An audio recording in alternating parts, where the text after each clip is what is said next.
Hi, everyone. Welcome to Stoner Podcast, where we discuss true crime cases. Today, I want to discuss the case of Celeste Rivas Hernandez. We have breaking news. The cause and manner of death of Celeste Rivas Hernandez has been released, as well as the autopsy report, and we are going to discuss those two things today. Before we get to it, I want to share with you guys David's arraignment. There's a clip circulating. I haven't yet shared that on this channel, so let's get to it.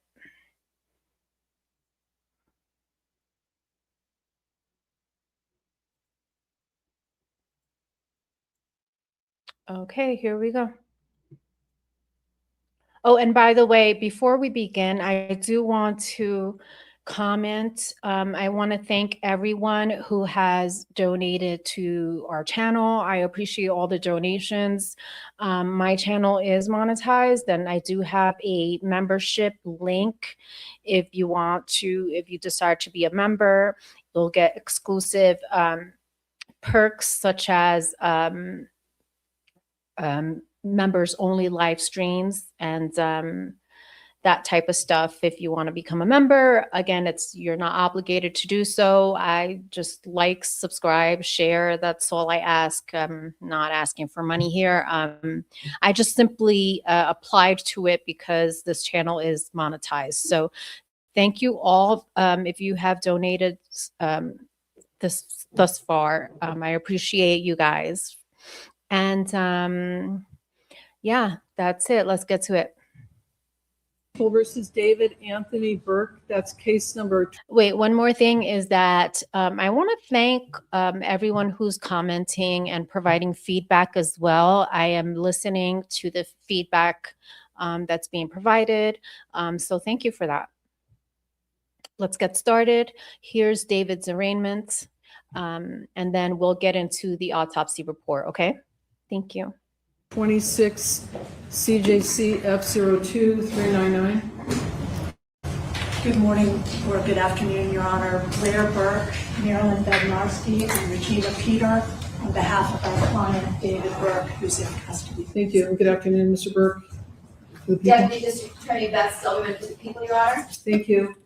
And counsel, on behalf of your client, do you waive formal reading of the complaint, advisement of rights, including armed forces and veterans' rights, enter a plea of not guilty, denying any and all special allegations, enhancements, and priors? Yes, Your Honor. And you're requesting a preliminary hearing within the period? Yes, Your Honor. From the media reports, apparently there have been 4 months of secret grand jury proceedings. We believe that Mr. Burke is entitled at the earliest opportunity to an open preliminary hearing and the proceedings not be done in secret. So we are asking for a preliminary hearing to be set at the earliest possible date on the 10th day. Your Honor, we believe the actual evidence will show David Burke did not murder Celeste Rivas Hernandez, nor was he the cause of her death. And we would like to be able to have the evidence come into the light of day at the earliest opportunity in order to establish that. We're asking for April 23rd as a 3 of 10, Your Honor. Okay, so if you guys are not aware, David pled not guilty and he has the right to a speedy trial. They have requested a preliminary hearing date tomorrow. So it's tomorrow. Now, this exchange is very interesting. So also I'm going to cover the trial, just so you guys know. Anything from the people? We'll be very happy to put on the evidence that we've collected in this case in the last several months. Thank you. So the matter will be set. That right there. Ooh, girl. So I am drinking Kona Big Wave, by the way. This stuff is so good. Like, I'm addicted to this new beer. I had it in Hawaii, and since then, this is like the only beer I want to drink. This hair flip by the prosecutor, Beth Silverman, is telling. She is confident, it seems. Let's play that again, unless she's just faking it. Thank you. So the matter will be set up. See that? Thank you. So the matter will. Actually, I did a video. Let me pull my video up real quick. This one was funny. By the way, go follow Stoner Pod on YouTube. So I'll be posting clips on there. Yeah, so go check it out. Hang on, because this one is Stoner Pod. This clip is hilarious, and I want to share with you guys. Ready? It's Stoner Pod. Wait, hold on. Hang on.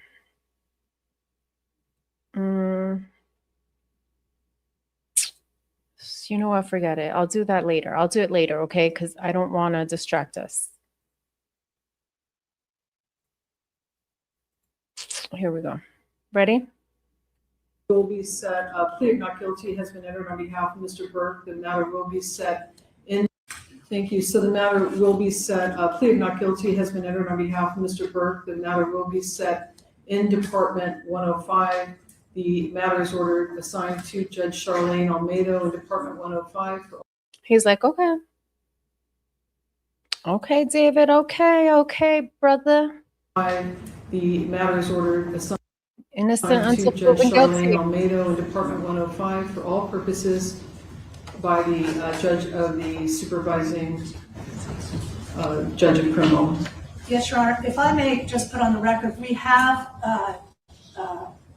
as soon as the people arrived, delivered a informal discovery request consistent with Penal Code Section 1054.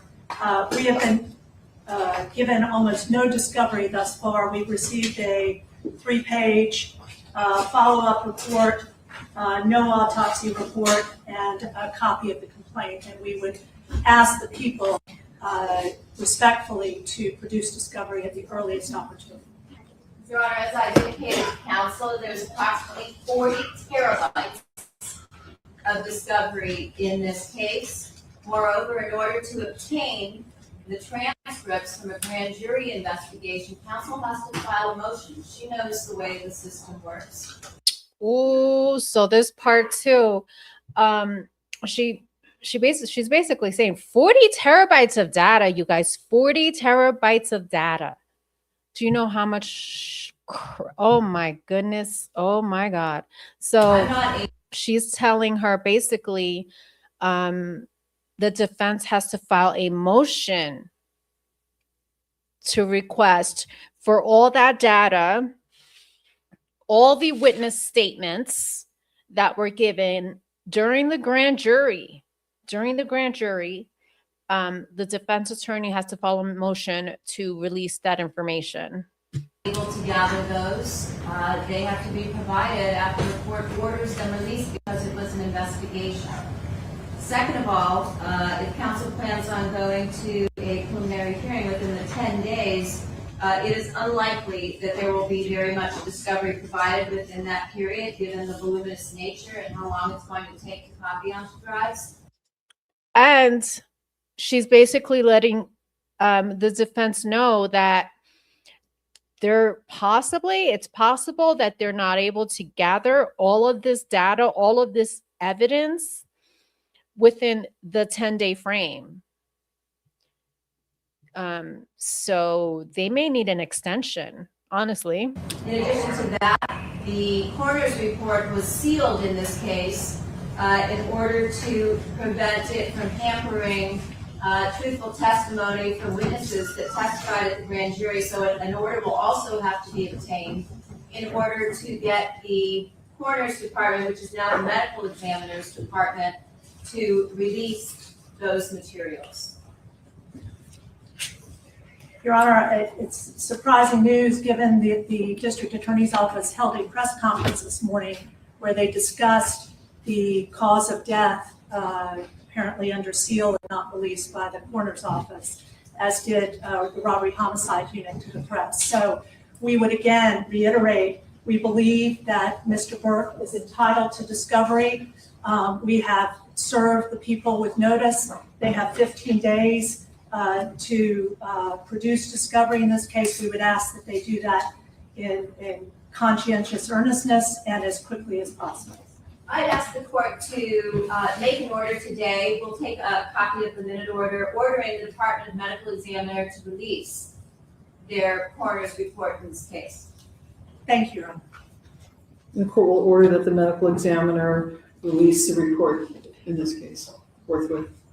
Thank you. The matter set in Department 105, as the court indicated, April 23rd, 2026, as a 3 of 10 p.m.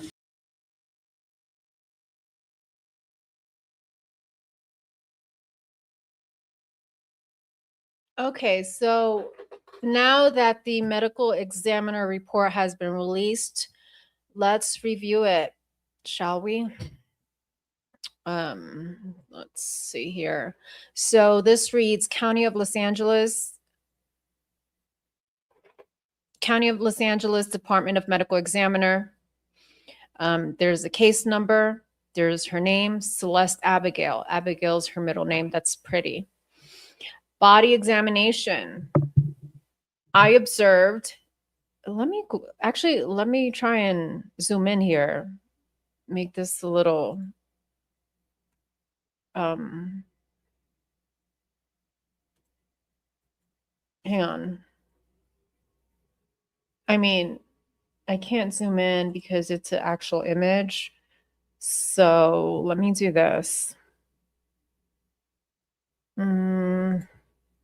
Sorry, you guys. So that's one of the things that I'm trying to work on here is to have everything ready to go and organized so that there's no silence or pauses in between this live. But, you know, I'm getting better at it, you know. So here we go.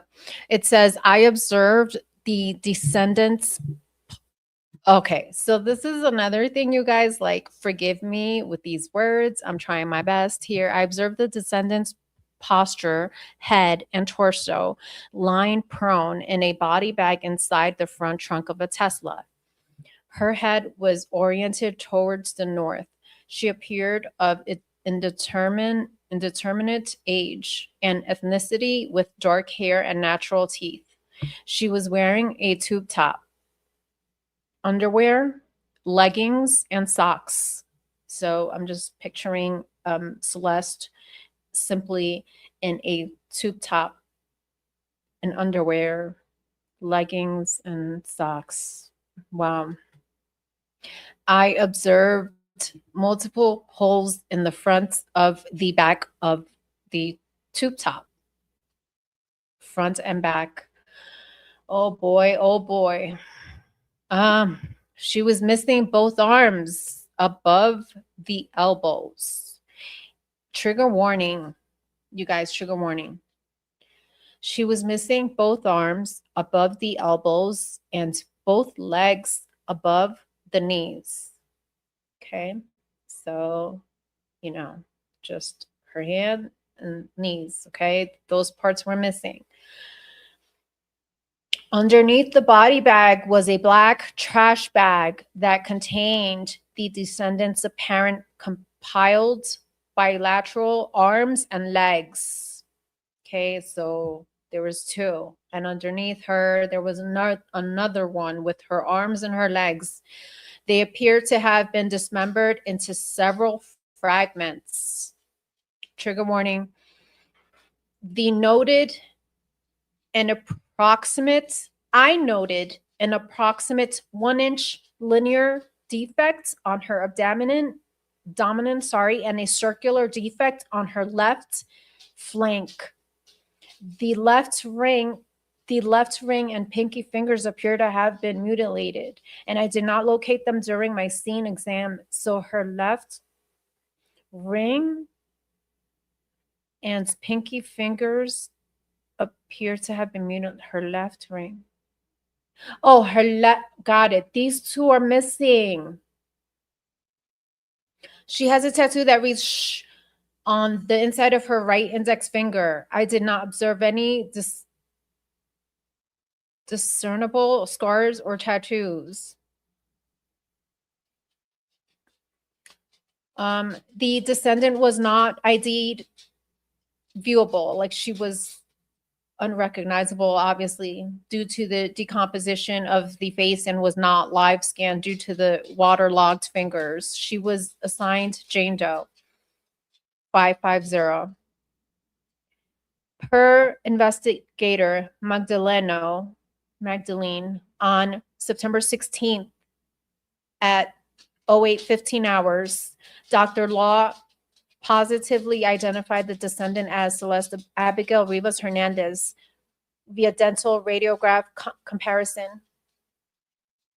Per the investigator Magdalena, Detective Joshua Byers notified the descendant's parents of the death by telephone on 9/16. Tissue donation not addressed. Autopsy notification. Detective Byers requested a 2-hour autopsy notification. See case notes for confidential contact information. Again, trigger warning.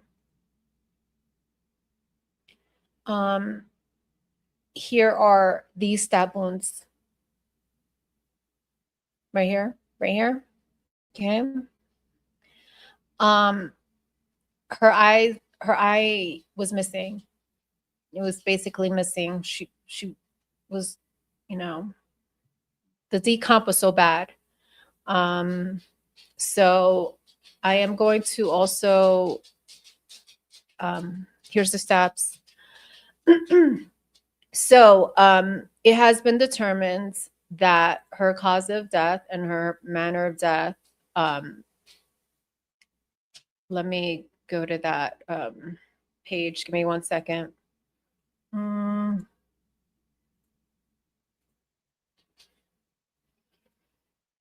Okay, so here we go. Let's share.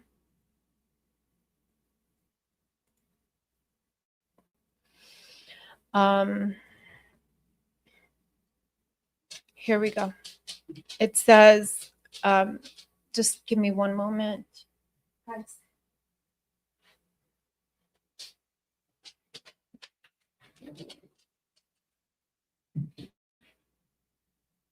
Okay, here we go. Thank you guys for joining. Prior to my arrival, the front was open and the body bag was unwrapped and opened to view the descendant. The descendant was dismembered and was inside a black body bag and a black trash bag. The descendant was severely decomposed, and there was decomposition fluid on the outside and inside of the bags, you guys.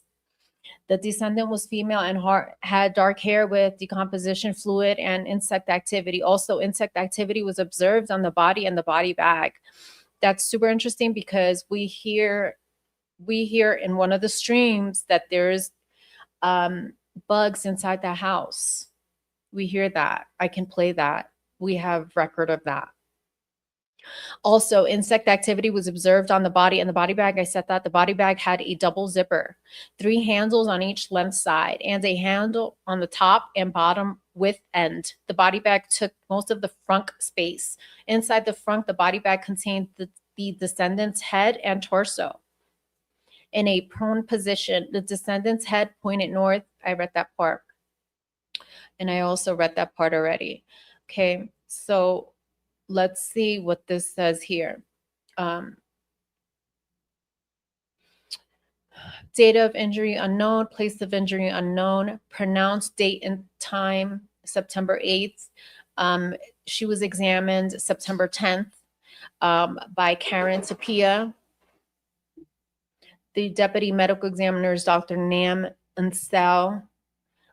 There's also a supervisor deputy and a forensic technician. All of these are going to, at trial, they are going to have to testify, right? Testify to these findings.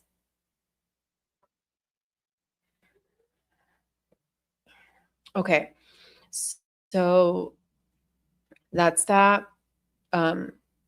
Let's read Let's read this article here by Laura Conlin. Go check her out. I'll link her to the description here.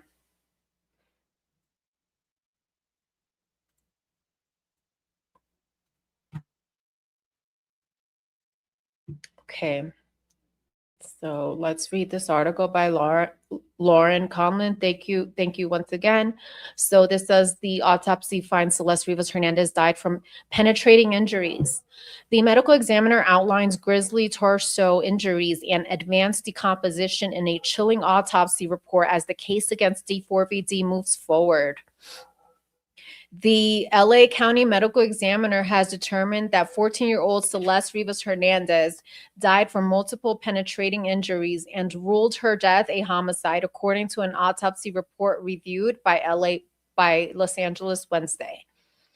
Chief Medical Examiner Dr. Odi Ukpo also released a statement. After several months, I am grateful this information can now be released, not only to the public, but also to the grieving family enduring loss. It is unfathomable they have had to wait this long to learn what happened to their daughter. The transparency of the information contained in our findings and reports is essential for empowering the community to make informed changes to effectively reduce fear and allowing the community to take informed action. I like that. Boom. I love that. Again, the transparency of the information contained in our findings and reports is essential for empowering the community to make informed changes to effectively reduce fear and allowing the community to take informed action. Amen. Making the department's information publicly available is not just about accountability. It is about social justice and prevention. Put this on a t-shirt, bro. Put this shit on a t-shirt.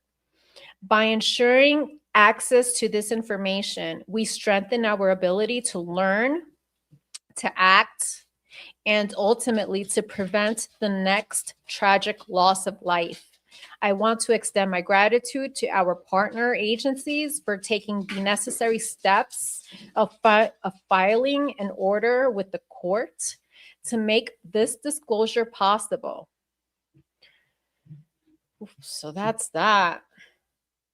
Yeah, so the cause is, so we know the manner and cause, right?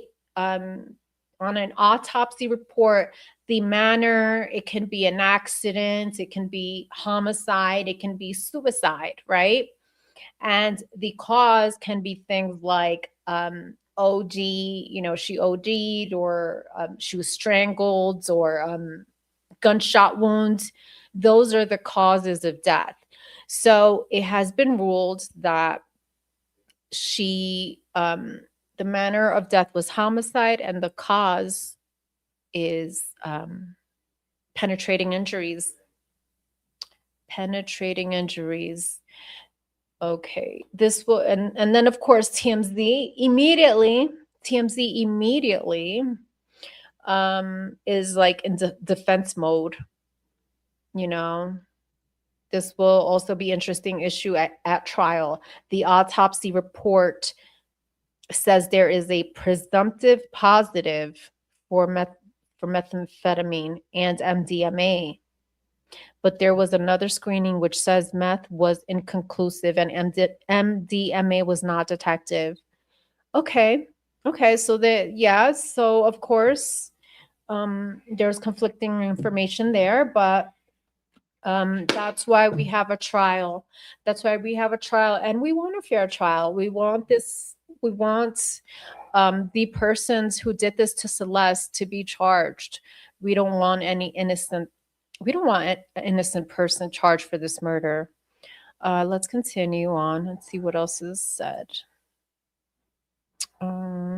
The report brutally describes that she had 2 deep stab-like wounds to her torso, one which I showed just now. You see it, up here. You see the wounds to her torso. There's 2. right? That's kind of like, I'm just trying to like picture it all. I'm sure everyone is going to come out with their own theory and own conclusion, allegedly, of what occurred here, right? So the report brutally describes that she had 2 stab-like wounds to her torso, 1 wound to her upper abdomen pierced her liver. The one in her upper abdomen pierced her liver. I wonder if she like bled from these 2, if she just bled out. You know, if these were the fatal wounds, and you know, which is sick because she wouldn't have died instantly. So it's pretty sick to think about that. She was watched, or, you know, she was watched. While another to her chest went between her ribs and damaged the surrounding bone. The medical examiner noted that the condition of her body made it more difficult to fully determine all details. Well, that's understandable, right? The report also states that her left ring and pinky finger. So her left ring and pinky finger, interesting, had been amputated, but the body diagram inside the report shows her right pointer finger with the tattoo was intact. I wonder why these 2 though. She could have been, I'm trying to think, I'm just speculating, she could have been trying to possibly hold the knife, like, well, you know what I mean? Maybe, I don't know.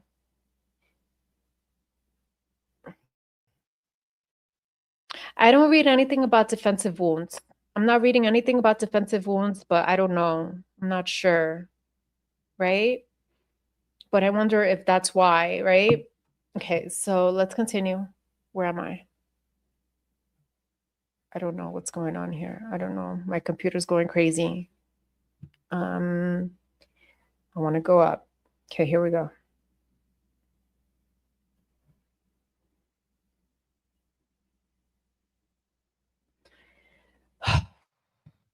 Okay.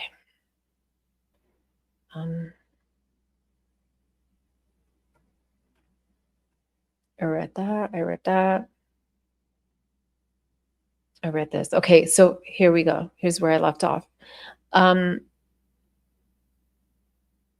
The penetrating wounds of the torso and the upper abdomen were described as 3/4 inch length and 1.5 inches deep, with the wound on the left chest described as 9/16 inch length and 2 inches deep.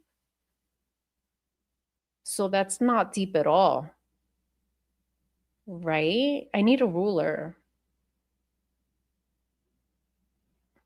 But if it punctured, I mean, I don't know, I'm not an expert, but if it punctured her lung, then I'm guessing that would explain, she might have lost a lot of blood, hence why she passed, I'm thinking.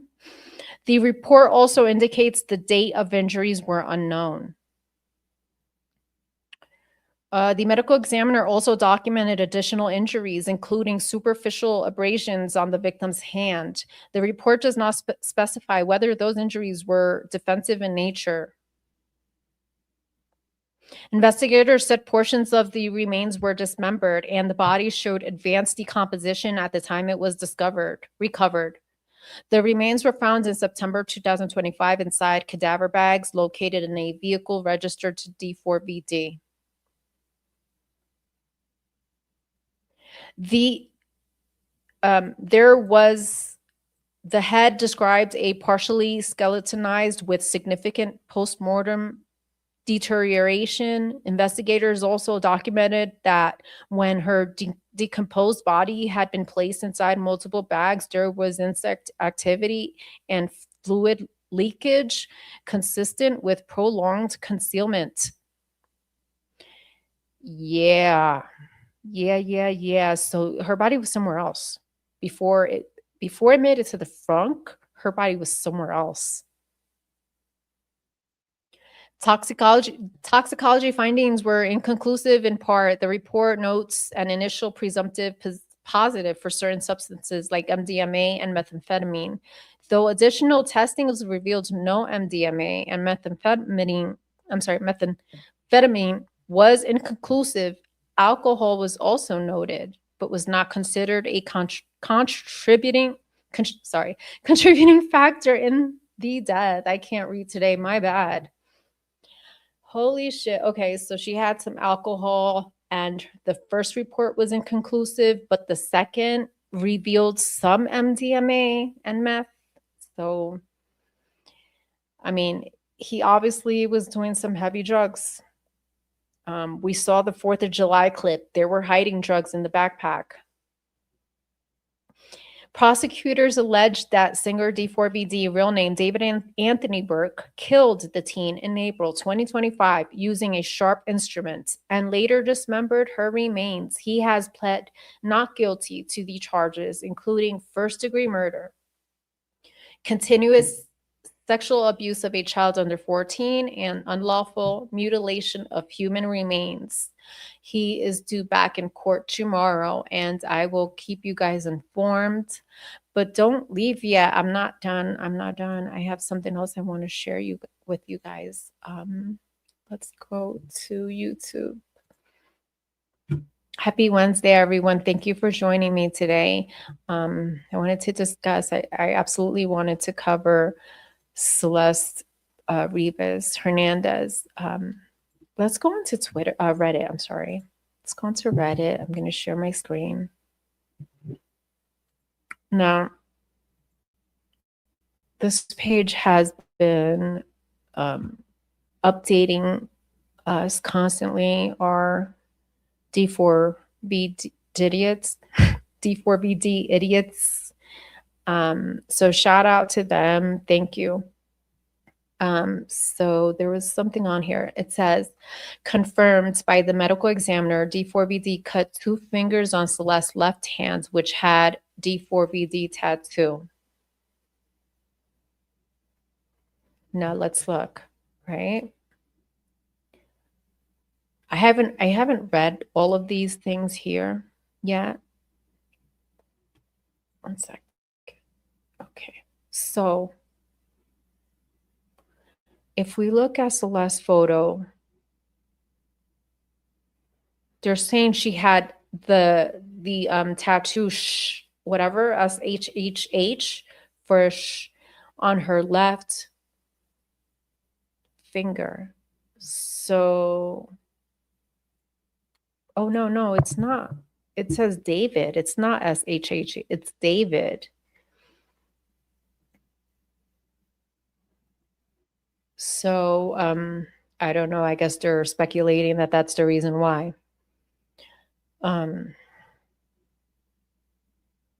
Medical examiner says she was killed by 2 penetrating wounds. Yes.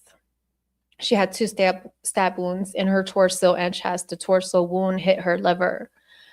I'm wondering if that was the fatal wound right there, the one that hit her liver. She may have had Molly, meth, and alcohol in her system. Yeah, but it's not 100%. It's inconclusive. And the medical examiner said this did not contribute to her death. So this rules out any questions regarding overdose, that this rules that out, right? The murder weapon is not specified in this report. They also claim her body was placed in the Tesla where it sat for an entire 4 months.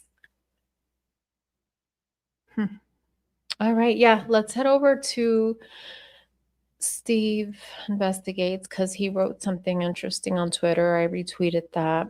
So let's share that.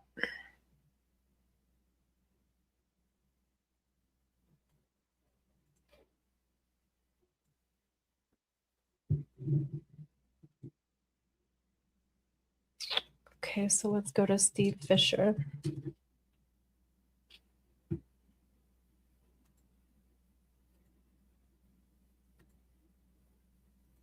Okay. So he came out with a statement, which is how I found out about the autopsy. I have my notification set for him because I know he's one of the first ones with the news. So here's his statement regarding the autopsy report. Let's read it. The cause and manner of death for Celeste Rivas Hernandez were determined months ago. It's like a constant battle with Steve and TMZ, it seems, online. Because once TMZ reports something, Steve has to, like, come out and correct their reporting, so to speak. So the cause and manner of death for Celeste Rivas Hernandez were determined months ago. As stated in the official press release, the cause and manner of death were determined December 9th. So this is because I keep saying Steve Harvey. Steve Weinstein, whatever his name is, he keeps coming out saying that what took so long, and in fact, whoops.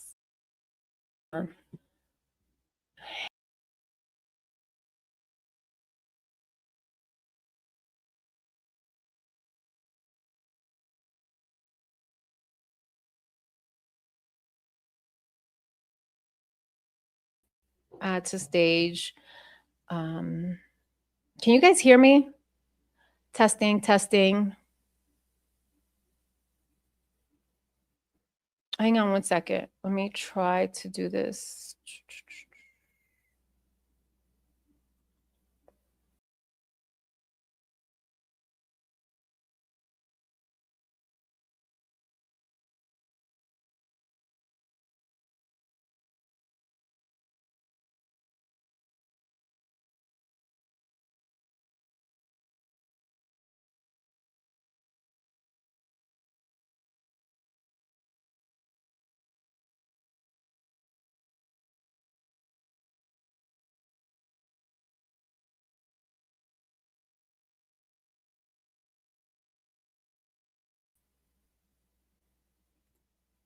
Okay, please hold. We're trying to get everything.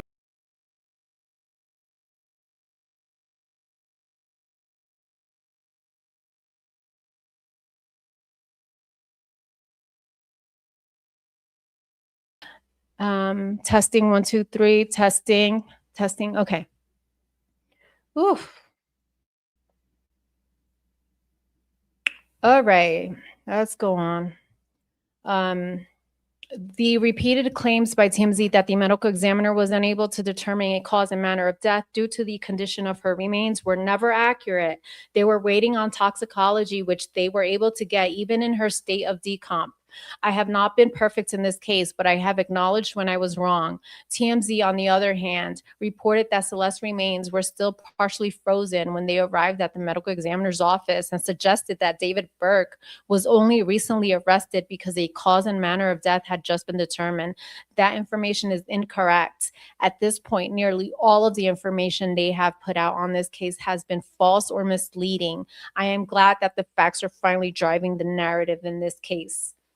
Celeste died by being stabbed by an objects that caused 2 penetrating wounds to her torso and caused a liver injury. Toxicology found she was presumptive positive for, I'm not even going to attempt to say that word, and methamphetamine, MDMA. I have personally spoken to witnesses who told me that David used hard drugs with them.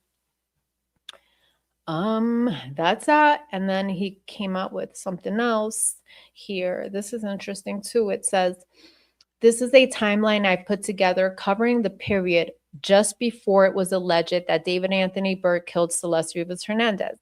Through the time shortly after, it is alleged that he dismembered her body. The timeline is based on recovered and deleted social media posts, as well as confirmed public media appearances. It will continue to be updated as additional data is compiled. It can be viewed at the link below, and I have also attached several screenshots from the timeline. The sequence appears to show a surge of activity immediately after the alleged murder, followed by a period of relative silence in the days leading up to the alleged dismemberment. On the on the date it is alleged the dismemberment occurred, May 5th, 2025. A social media post places him in downtown LA around 11 p.m. You're kidding. One of the most significant unanswered questions is, where was Celeste's body? Where was Celeste's body between April 23rd and May 5th? April 23rd and May 5th. Yes, I agree. The time, I have my own timeline too. Like, I have my own timeline. But I don't know if I want to create an Excel spreadsheet of the timeline or do it like in another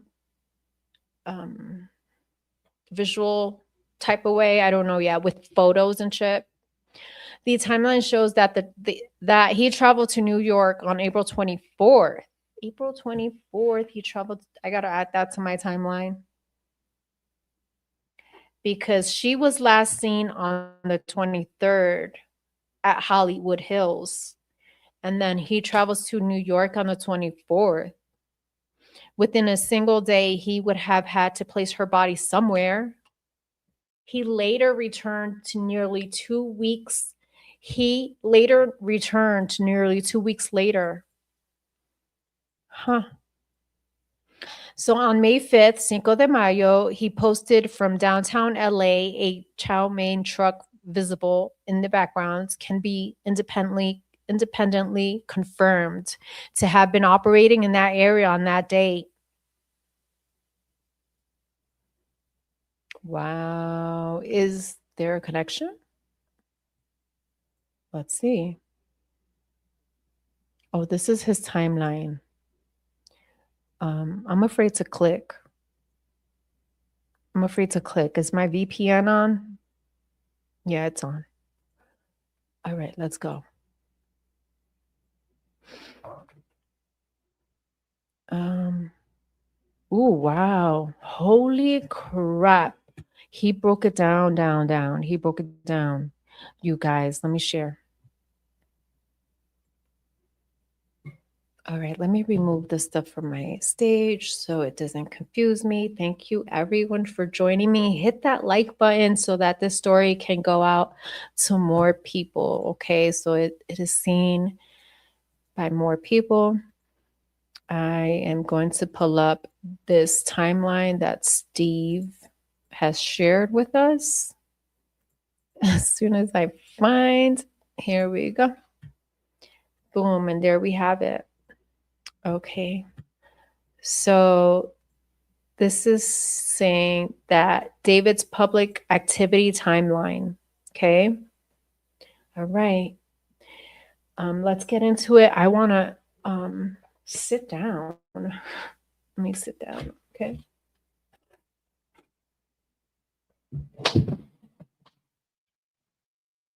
Okay, let me take a seat in the stool. Bring this baby down. Just a tad. Yeah. Okay. Try not to spill my beer all over the place here.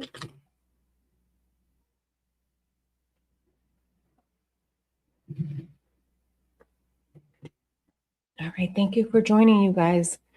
Let's get to it. Holy shit. This is super high for me. Let me do this.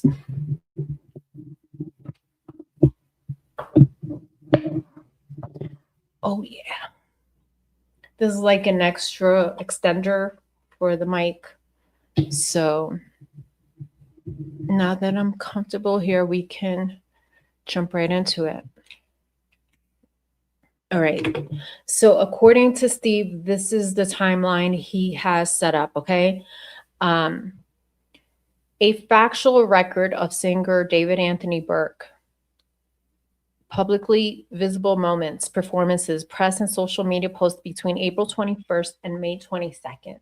This time frame brackets the dates the LA County prosecutors have alleged in connection with the death of 14-year-old Celeste Rivas Hernandez. Important context. Los Angeles prosecutors have alleged 2 key dates inside this window. On or about 4/23/2025, which is the alleged killing, right?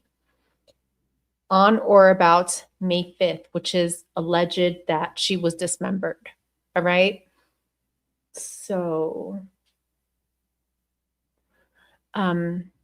the allegations are unproven. D4VD entered a plea of not guilty in his arraignment on April 20th and is presumed innocent. We know that. This timeline is intended to provide factual context, not to assert guilt, compiled from publicly available news coverage, concerts, and ticketing databases and timestamps embedded in D4VD's own social media posts. Okay.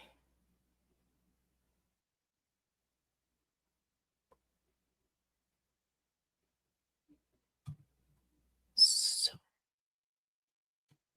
again, he's focusing on 4/23 date because that's when the court alleged, when it is alleged that she was last seen, right? Okay, so let's do this. I'm going to share this post and then we're going to go here.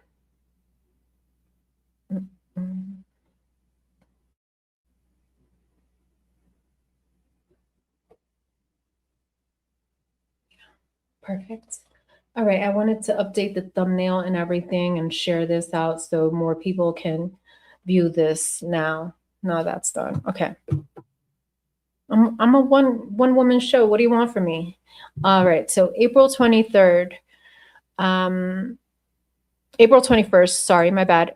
D4VD's Coachella weekend, 2 sets ended the prior day. This is when the Coachella ended. Okay, that was a Monday. He was in the LA area. Then on the 22nd, Bands Lab announces 3-day D4VD pop-up event in New York City. So on the 22nd, Band Lab announces this drop, okay, in New York City. The day before she is unalived, allegedly. The day before she literally is unalived, allegedly, this is announced, okay?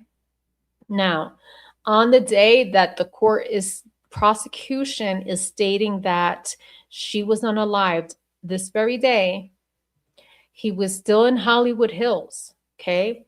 Prosecutors allege that Celeste Rivas Hernandez arrived the evening of April 23rd at D4VD's rented Hollywood Hills home and was last heard from on or about this date. The Withered World Tour tickets enter pre-sale on this same date. Amazing. Then on TikTok, D4VD writes, quote, "Your prayers have been answered. It's finally here." And he promoted the upcoming album release. That was what? This is at 5:53 Pacific Standard Time. 5:53. Okay, he does that on TikTok. Okay, same day that she is unalived. Then moving on to the following day, that's when the tickets officially go on sale for this Withered World Tour. And on this day, he flies to New York, right? And on Instagram, he posts, "My Withered World Tour is now officially on sale" at 11:38. Flies to New York for the pop-up event, right? Then let's keep going. Then on the 25th, now here he's in New York City. That's the album drop. Withered Dark Room released. Debuted at number 13 on Billboard 200. Like, how? This is crazy. Then he has he appeared in person in a meet and greet. He had an acoustic set, and this was it. Then he performed live for the first time at the Band Lab pop-up acoustic set. Let's play this. Is it playable? No, it's not playable. I do want to play it though, so this is what I'm gonna do.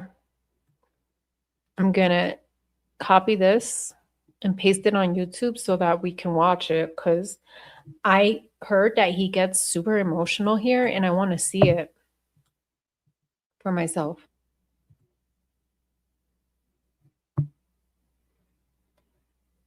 So let's find that recording. I guess if I get a strike, it doesn't matter. I'll just remove it or delete it later on. But let's look for that video. Okay.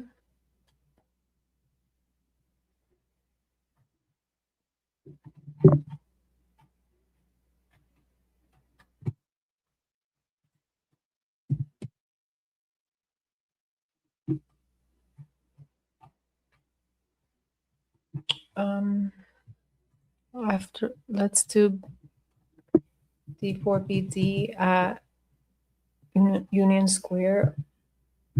Okay, let's see if this works.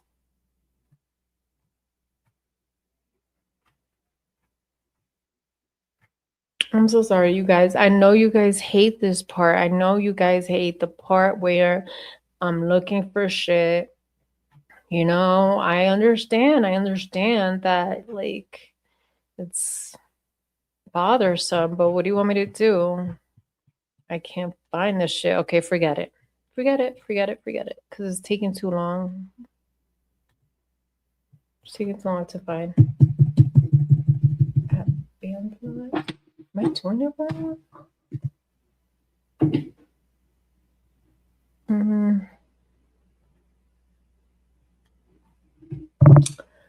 I don't know.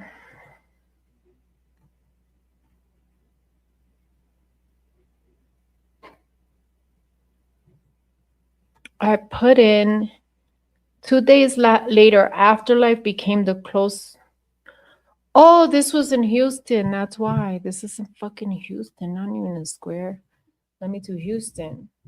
I was confused because, like, first it said he was in Union Square for the pop-up, but then here it is. I found it. Here, I'm gonna play it. Hold on. I'm gonna share it. Look how emotional he looks, you guys. He does look emotional. Watch. I die. I'll love you from the afterlife. Afterlife, the afterlife. The afterlife. Can feel it. What good is a kiss without me? Right there. It won't stop me from bleeding, but I'll buy what I can as I try to pretend something else is making me cry when you cross the line. Your side, I'll love you from the after.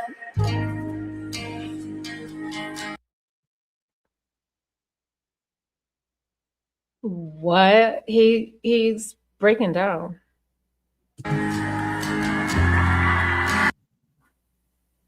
He's crying. He's legit crying here. He's legit crying here. This was in Houston. This was Steve Fischer wrote, this was on April 25th. April 25th. No, I'm sorry. 2 days later, After Life became the closer of his April 27th Houston album release shows, performed twice. So he performed on April 27th. This is a performance. This is it.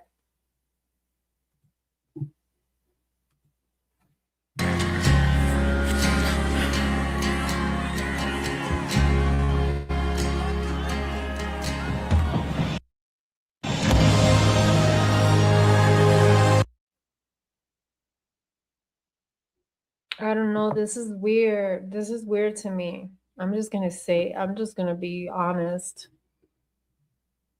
I'm going to be honest with you that this is weird. This whole reaction, whatever show he's putting on right now.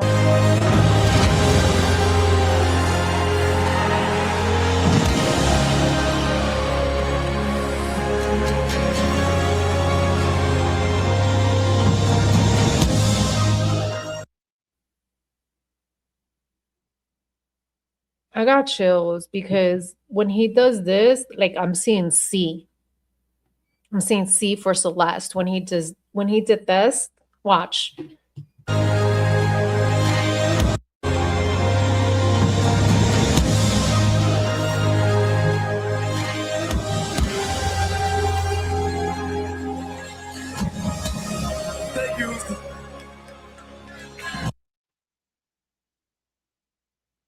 What did you do?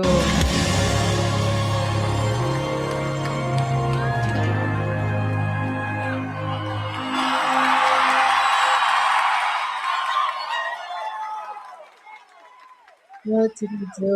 Okay, so let's continue with Steve's timeline. That was very The next 3 to 10 years, there's yeah, let's go back to Steve's timeline here.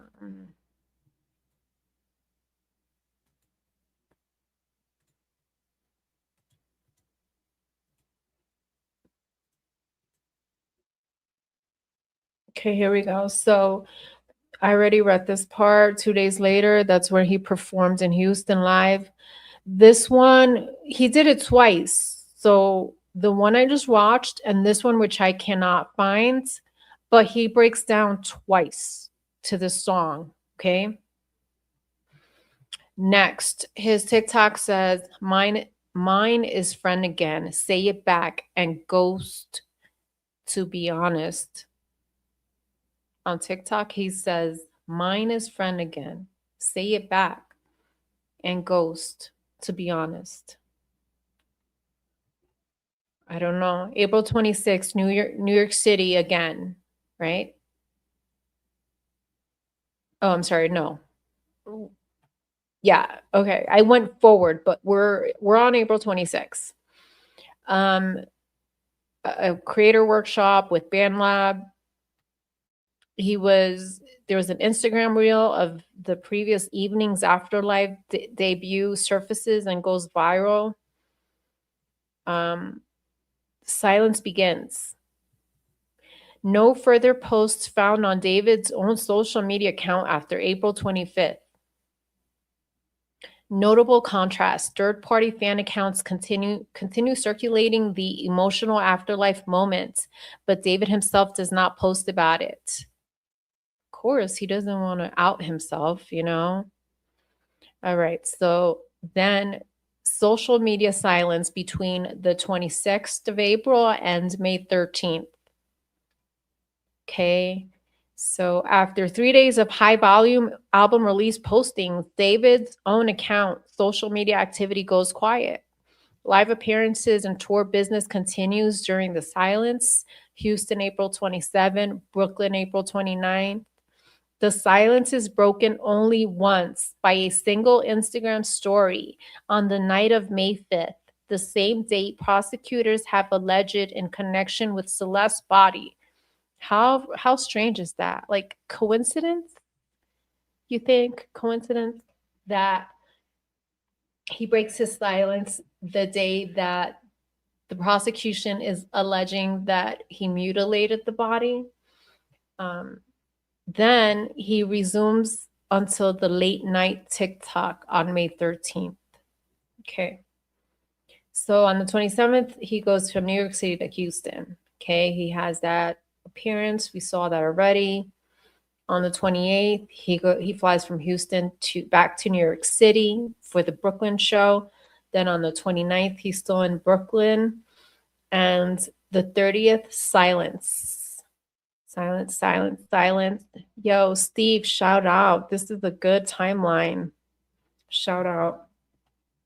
I like the format. I think I'm going to use this format. I like his format here.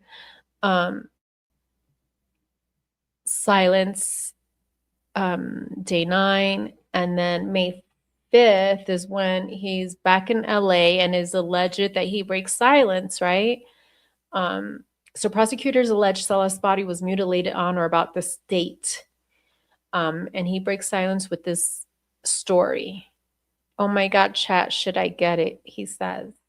And this is skateboards, and it has Celeste, and this is this Kirby, the Mario Brothers character? And we know that Celeste is like all about Hello Kitty, you know? So this is posted on Instagram the day it is alleged that she was dismembered, mutilated. So that's very interesting, huh? Then let's move on to May 6th. Then after that post, silence resumes. He's silent, silent, silent. May 13th, there was a podcast. Oh, I wonder if this is one of the ones that we have already watched on this channel. Let me do a quick YouTube search for this podcast right here. It says Tape Notes podcast. Copy. Paste. Let's see. It could be one that we already covered, right? I'm just making sure.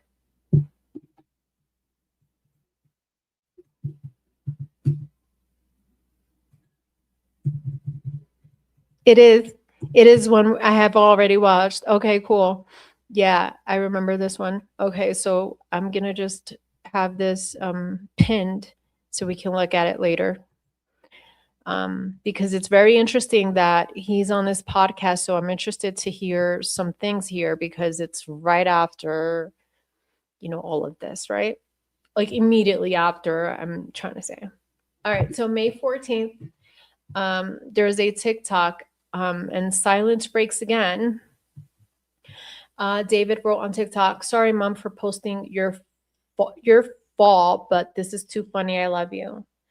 So he posted an Instagram of his mother's fall, allegedly. It seems first own account post since May 5th Instagram story implies he was physically with his mother. Ends the second stretch of silence. Okay, yeah, it implies he was with his mom then.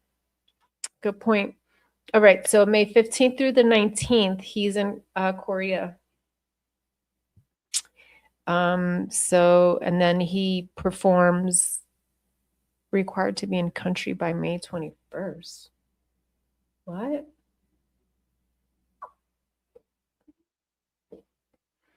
Yeah, so he's still in Korea and he performs Here With Me. Then he performs Is This Really Love? Okay. I think that's all about it, right? May 22nd. Then on TikTok, he writes, "I met boy next door, Harmony and Mewtwo." Interesting. Yeah, it's up until the 22nd. Thank you, Steve, for this. I appreciate this. This was very helpful. Thank you for this. And now I'm going to take a look. Hey, Senor Wazowski, what's up? What's good? Oh my God, I haven't really touched Idaho 4 lately, but I know there's a ton out there, ton of new stuff out there. So once I get a break, I'm going to look into Idaho 4 again, especially those WSU docs and all of that, right? And new interviews too have been released. So I'm going to get into that. All right. So you guys, I know you guys are not into, maybe you are, maybe you like Nancy Grace. I don't know. But I just have to watch her latest podcast, Nancy Grace, because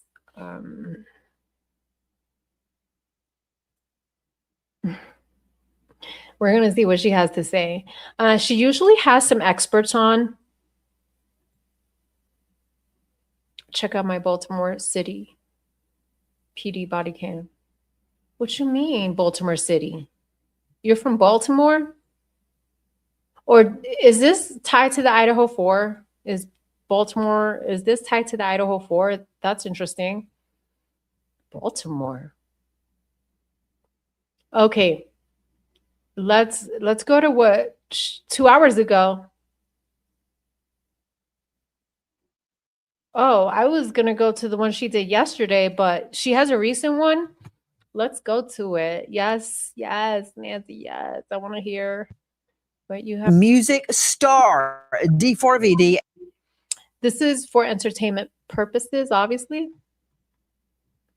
AKA David Anthony Burke, in the last hours thrown into segregation, had to move jails after charges come down regarding the grisly murder and dismemberment of a 13-year-old girl, Celeste Rivas.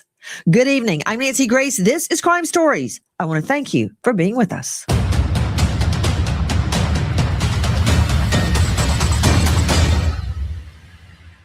Her body was in deep decomposure.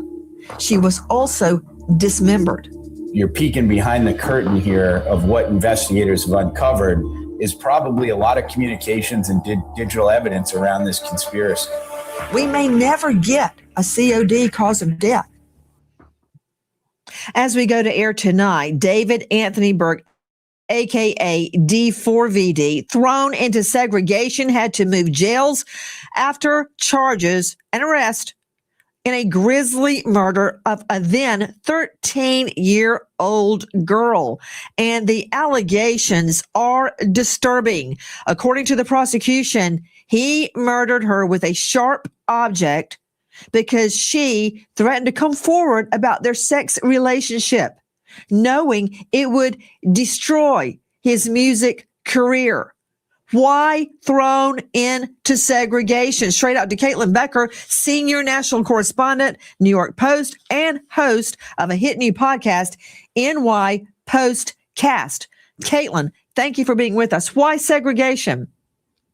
Well, Nancy, it's because of his notoriety. They're keeping him protected because he's a well-known person. Now, I use that term as loosely as I possibly can. I think it's this case that has really added to his notoriety. I mean, he wasn't exactly a household name coming into this investigation, but within the system, it does seem that they're a bit concerned that something could happen to him if he was maybe in Gen Pop or with some of the other inmates while he's awaiting trial. Because, of course, he did not get out on bail because these charges are so incredibly egregious. So it's definitely for his protection. I do wonder how much that has to do with just the optics and the fact that he has a crack defense team of celebrity attorneys who would really hammer them if anything happened to him behind bars. So he is segregated. He's alone just basically because he's kind of famous. Once at the jail, D4VD is now segregated from other inmates for being a, quote, noteworthy person. Now, you mentioned that he may be more popular behind bars than he is on the outside, but isn't it true? He was pulling in millions of dollars and had just launched his worldwide withered tour when Celeste's body was found in 2 different trash bags, her head in one trash bag. Actually, they're called body bags, so I'm not sure they're trash bags. And the rest of her body dismembered in the second bag in his frunk, the front trunk of his Tesla. Isn't that true? Just before that happened, he was leaving on a world tour.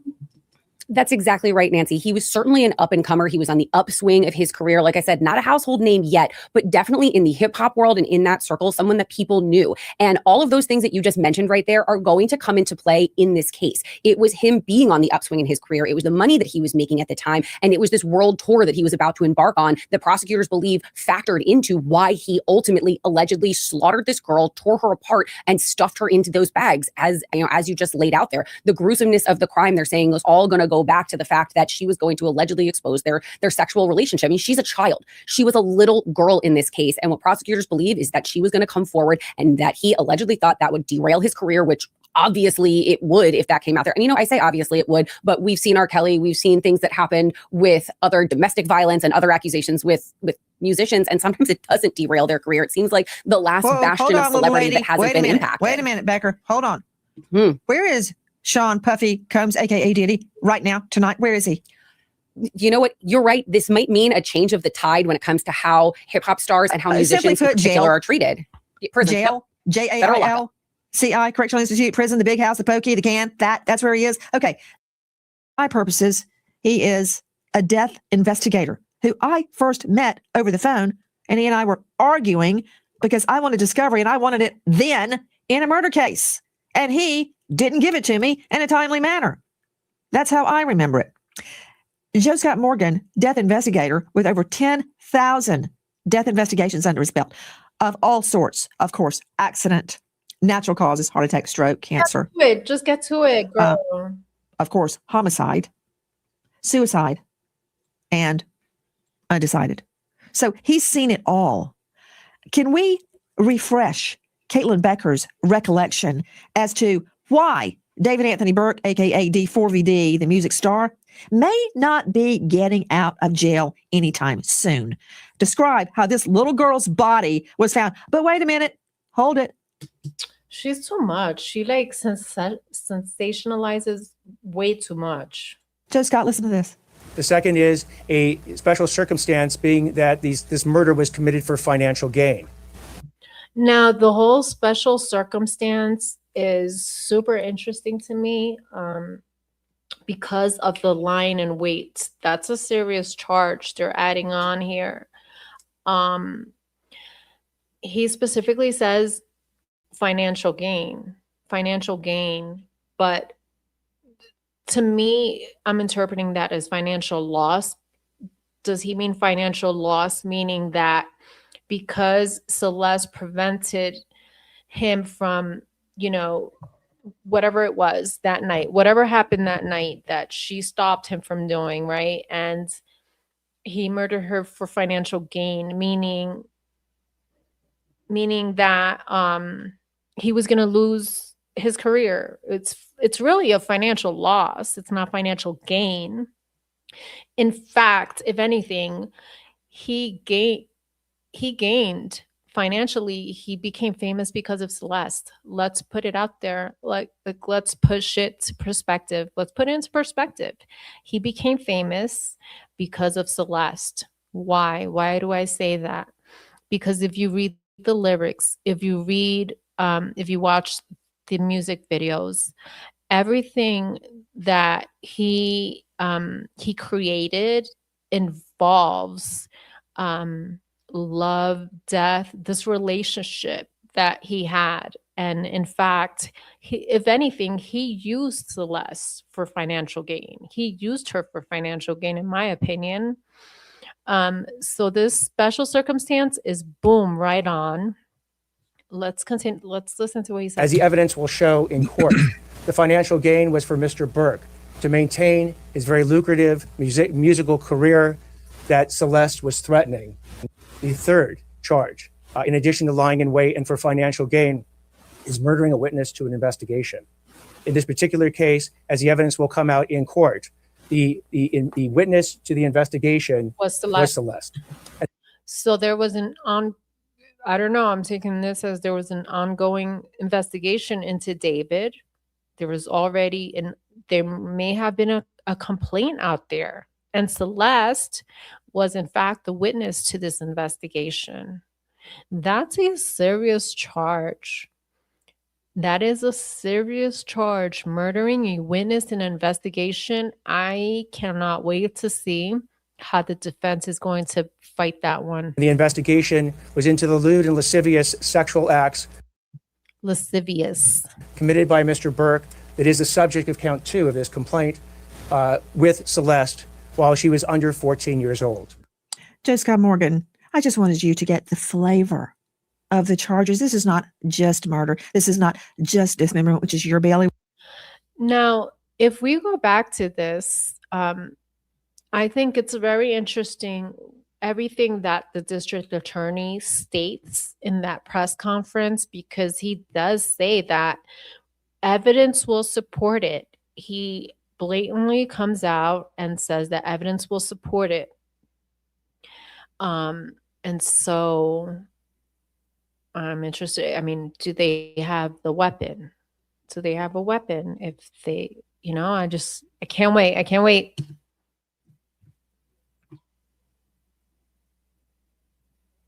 Minor lewd and lascivious acts on a 13-year-old girl.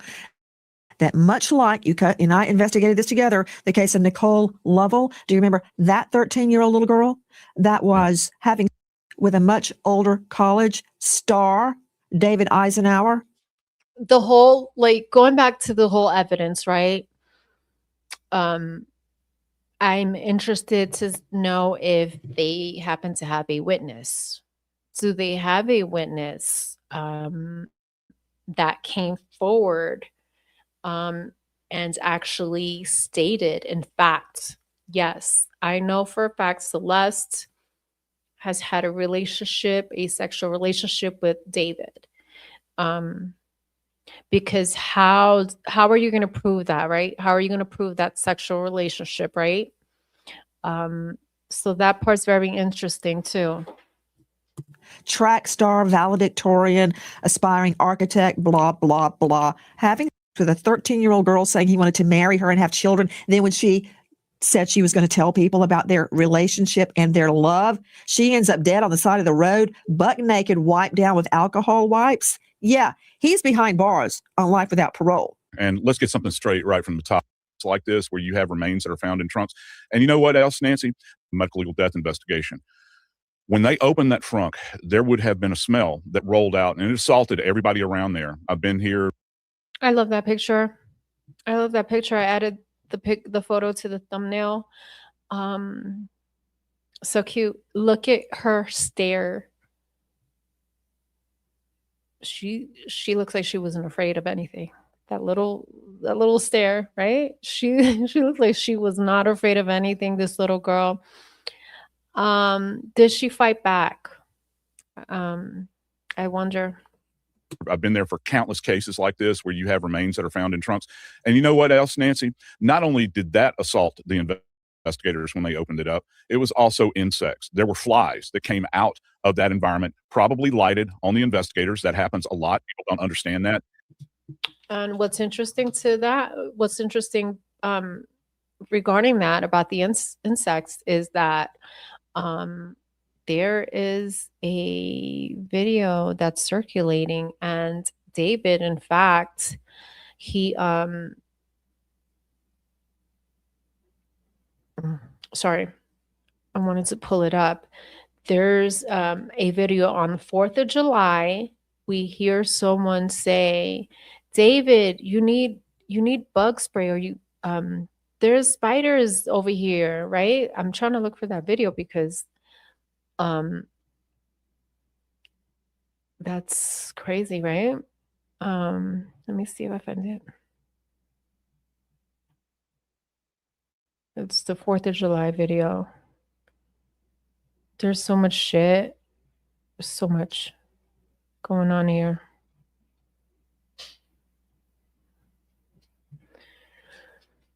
I'm getting there. I'm probably not going to find it right now because there's a ton that came out. Okay, let's continue. I'm sorry, I'm losing everyone because I keep stopping the video. Let's continue. And what they observed. observed was one bag specifically that they're talking about that was covered with insects. You've got another bag that's contained in there, and contained within the bags are all that remains of Celeste. This is a brutal killing. Now, when we think about what the LA District Attorney said, and particularly in their releases, I found it very compelling, Nancy, because they are talking about that this is a death that occurred with the utility of a sharp weapon. Now, that can mean any number of things. That can mean that she was stabbed. It can mean that she was cut or incised. But also coupled with that, and one of the things that they're faced with at this moment in time, and it's going to be confusing for some people, is that you've got dismemberment going on. So one thing happens before death, obviously, the other happens after death. So they've got all of these injuries and insults to the body, and also couple that with the fact that you have a body that was so disrespected and abused, this is the abuse of a corpse, that they're going to have a really hard time trying to explain this to a jury. This is going to be a very detailed, highly detailed forensic case. We're going to hear a lot about tool marks. We're going to hear a lot about hemorrhage.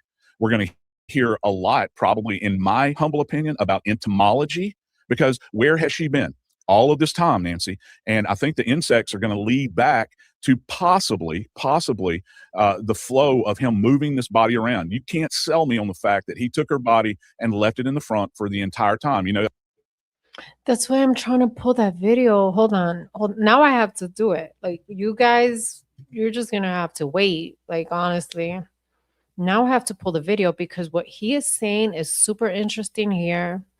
Entomology. And that's having to do with the insects, right? When they actually, just to get, some proof of life, right? Of how long she was alive for. So we're going to go to Sakura's 4th of July.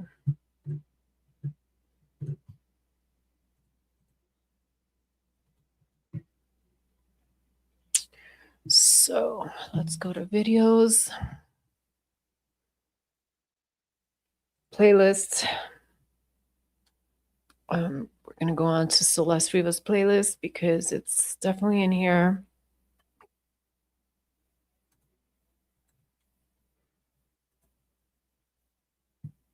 And then there is a video titled David 4th of July stream.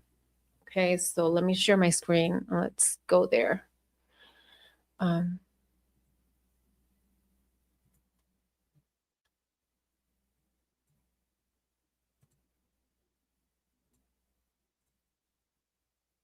Okay. Wells Fargo can work with that.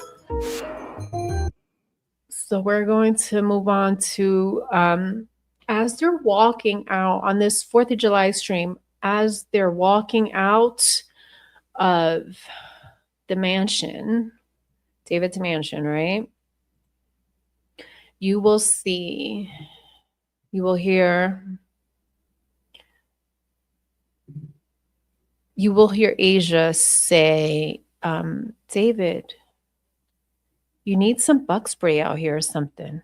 Let me go to that.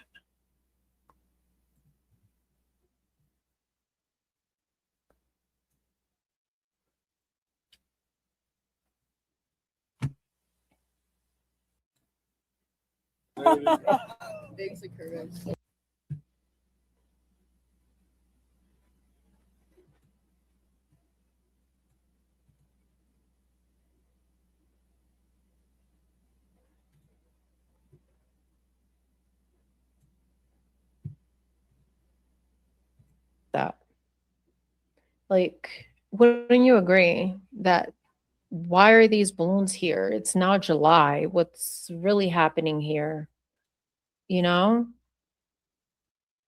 By the way, these balloons are the balloons that are up on Cat's Eye stream. When he was streaming with Cat's Eye, these balloons were up. So you have on Valentine's Day, these balloons are up on the stream, and now we're fast forward to 4th of July, and they're all on the grounds.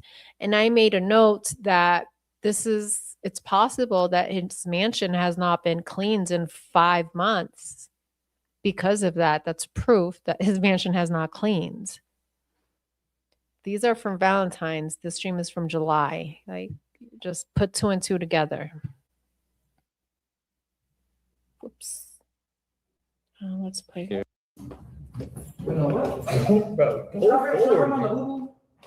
of course. All right. So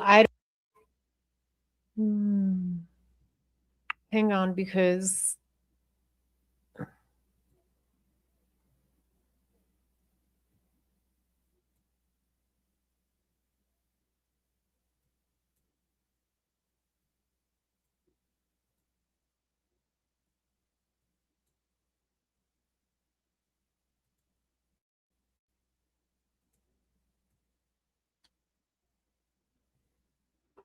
maybe I did it earlier in the stream. Hang on.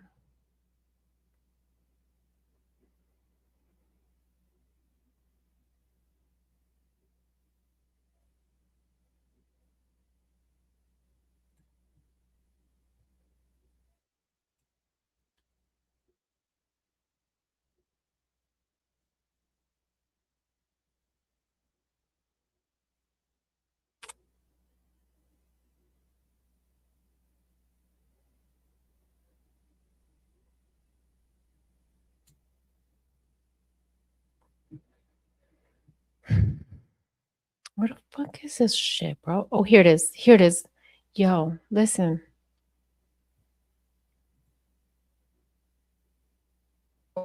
David, you need to get bug spray. There's little spiders everywhere. You hear that? Yeah, just cover the camera. Yeah, no, that's not the whole. Okay, one second. I hear. Watch. And David, you need to get bug spray. There's little spiders everywhere, bro. Let me play it again because I do hear that. So good catch, Reddit. Little Catch. spiders. Careful. Just be David, you need to get bug spray. There's little spiders everywhere. Yeah, just cover the camera. Yeah, No, that's not the whole. okay, one sec, chat. We're just leaving. We're just gonna. Not the oval ones. Not the oval. What do you mean not the oval ones? What? Okay, anyway, but this coincides with what this expert is stating here. Let's go back to our girl Nancy Grace now.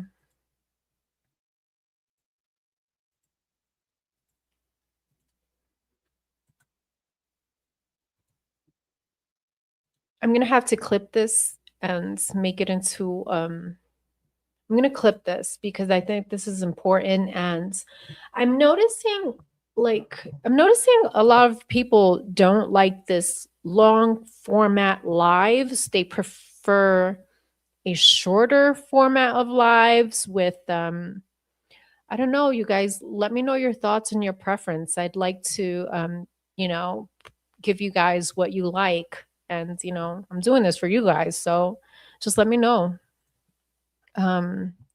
Anyway, I'm going to clip this. So let me play it. I think we're hearing that she's calm, Nancy.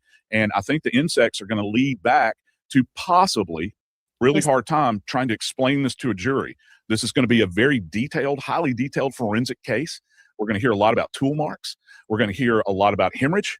We're going to hear a lot, probably in my humble opinion, about entomology. Because where has she been all of this time, Nancy?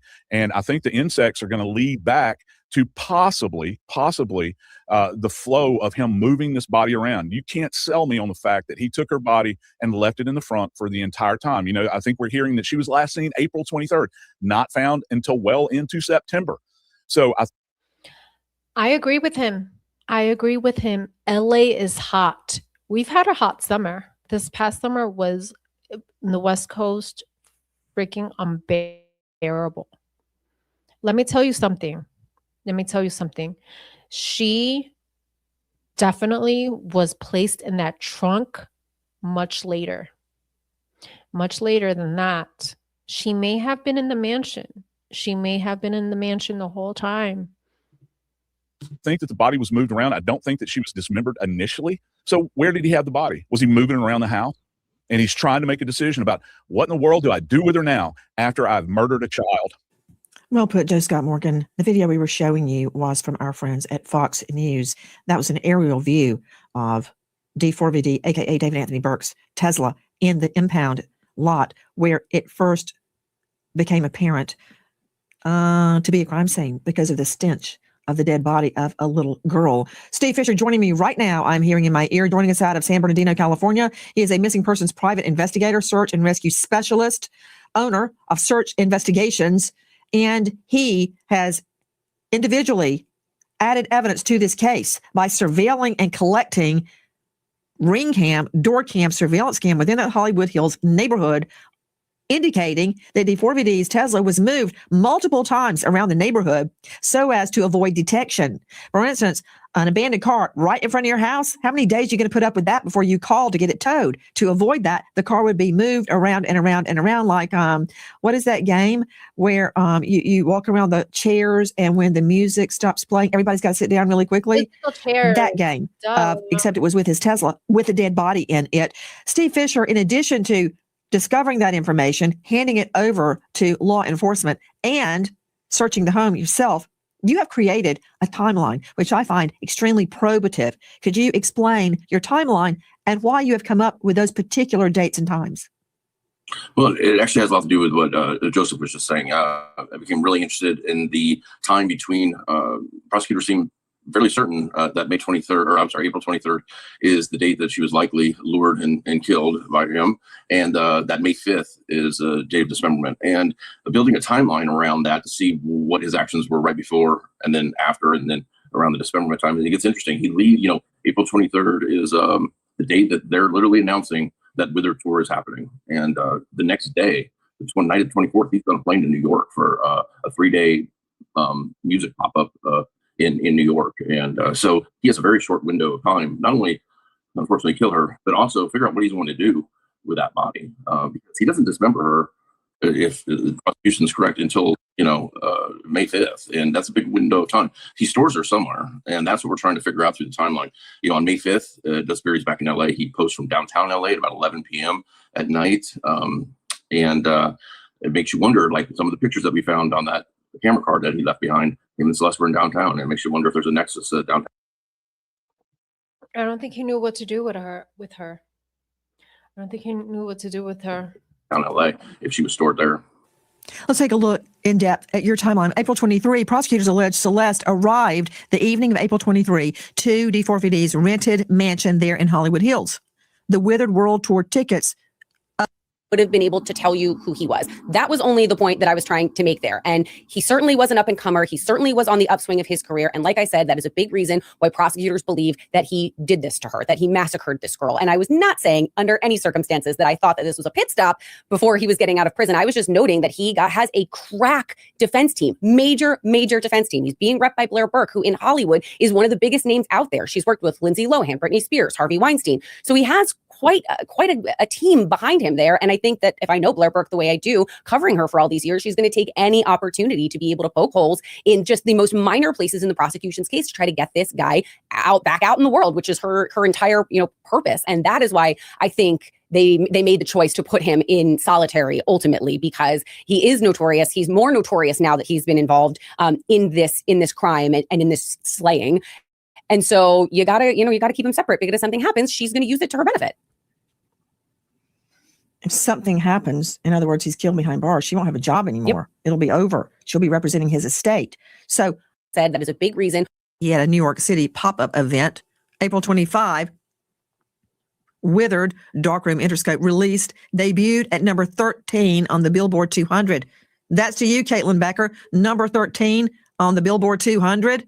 That ain't shabby, Caitlin. He wasn't a household name. 13 on Billboard 200. Live appearance, pop-up, while performing Afterlife. Okay, I just want to hear what Steve has to say. Press conference and the charging documents that April 23rd, he invites her over to the house, and they believe, and she's never seen again. And then May 5th, I don't know exactly how they got that date. I assume this is from people that are talking though. But May 5th is the date they believe she's dismembered, and that's a wide gap of time, and he's not even in town. That makes it very interesting, to say the least. And one thing I think is going to be important here is just very simple things. Since she's 14 years old, how did she get over to the house? Because she didn't have the ability to drive herself over or anything. So did he get her an Uber that's going to document that coming over, or did somebody bring her over and then leave and never took her back where she came from? things like that would be interesting to find out. Question to you regarding the timeline. There was that and guys, very quickly, could you describe that? It's basically an incinerator that you observed in the home and those implements that could be used to dismember someone? Yeah, so we found in the house when it had been delivered, there was a burn cage, which is it's marketed as an incinerator. They're often used on farms to incinerate everything from trash to animal carcasses, and it burns up to 1600 degrees, and that's what it's advertised as. And then we also found a chainsaw, and not been used, but we found a chainsaw. And you know, the rental house, first of all, comes with yard people and everything like that. It's not like you're responsible for doing it. And even if you were, the way the lot is and stuff, you would have professionals use a chainsaw there. So put together with what's happened, it's, you know, it makes you wonder if. Exactly. Like a normal person wouldn't go out and order this. Like, I mean, I wouldn't, like, your average person. And if it's anything like to do with props, if he needed those things like a chains, first of all, he doesn't even look like he's ever picked up a chainsaw in his life. But if he needed a chainsaw or something like this, I would think as a prop, for example, I think the production company would take care of that. You know, he's got a production company that can handle that. So I'm not sure. This is strange. This is totally strange that Steve found this at the mansion because it doesn't belong. You know what I mean? There were several options they're putting on the table for possibly getting rid of her body complete. And I'll never understand how she was just left in the car like that. I'll be curious to find out when he ordered the burn cage. To Joanna Nieves joining us, a renowned criminal defense attorney, founder of the Nieves Law Firm there in that jurisdiction of California. You can find her at thenieveslawfirm.com. Joanna, if what Fischer's timeline is borne out, if it's borne out to be true, how? I like this lady. So let's hear what she has to say. She made a very good comment earlier in the investigation. So it's not her first time being on Nancy's show. And I'm so very interested about the whole evidence because so far we need to know if the prosecution has direct evidence. Does the prosecution have direct evidence or is it all circumstantial evidence? Right?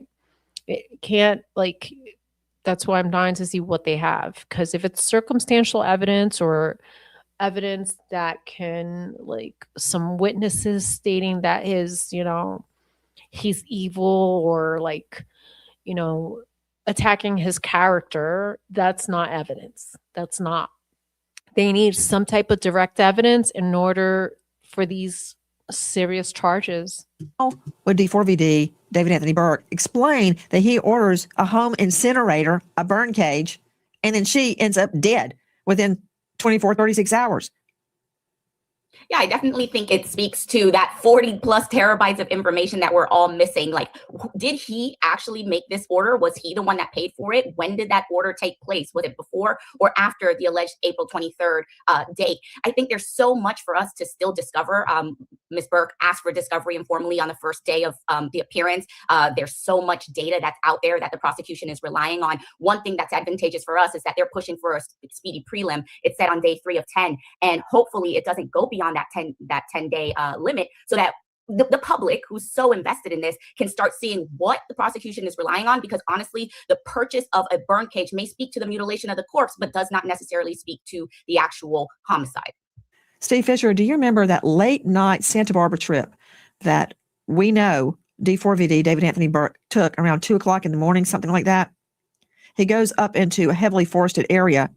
Do you believe there's any chance that is where the body was dismembered, then put into body bags and brought back?